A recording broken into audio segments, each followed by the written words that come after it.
Thank you very much for clicking on this poster. My name is Natasha, and I'm going to provide a brief overview of my research, the sense of agency, choice, outcome valence, and a mental health continuum. The sense of agency refers to the feeling of ownership over our actions and their subsequent outcomes. Research has shown that agency is influenced by both prospective and retrospective factors, which are processes that occur prior to our action and after our action. Limited research has combined both choice and valence of outcomes.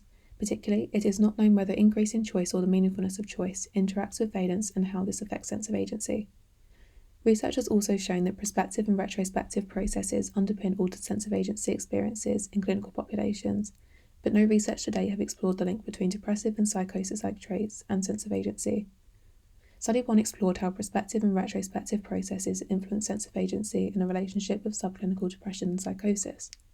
Using an Lebesgue clock task, participants had free or false choice and then heard a rewarding or punishing outcome. After, they would indicate the time they heard the tone. Participants each completed questionnaires to measure depressive and psychosis-like traits, and then the Lebesgue clock task to calculate intentional binding. Our results revealed that participants' binding was greater for rewarding outcomes compared to those that were punishing, but we did not find an effect of choice. The correlation interestingly found a prospective effect on sense of agency, where higher depressive-like traits were associated with reduced binding when having freedom in their action choice. We then ran 2 further studies to explore the effect of choice on agency. Study 2 aimed to explore whether increase in choice alternatives influences our agency. Participants completed a modified Lebesgue clock task where they had either one action to press, the choice of 1 to 3 options, or 1 to 7 before receiving one of the 2 tones as before. Study 2 supported our previous finding that participants' binding was greater for rewarding outcomes, but we still did not provide evidence that increase in choice increases sense of agency. Study 3 aimed to look at whether a meaningful choice instead influences agency. Here we adapted the Lebesgue clock task where one of the participants' actions was now more likely to produce a rewarding outcome.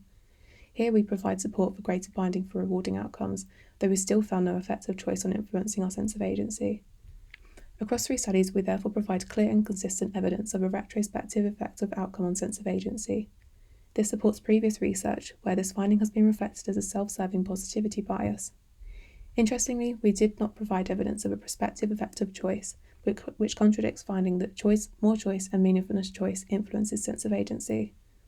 Our results from Study 1 revealed a novel and interesting finding, as we provide first evidence for a reduced sense of agency in subclinical depression. These findings provide important insight into the factors that influence sense of agency and how this might differ across the depression continuum. Our studies were limited to measuring outcome binding. Future studies should explore whether sense of agency is influenced by prospective and retrospective factors when measuring both action and outcome binding. Finally, further work is required to show how both factors might interact according to optimal Q integration, and how this might underpin altered sense of agency experiences across the mental health continuum.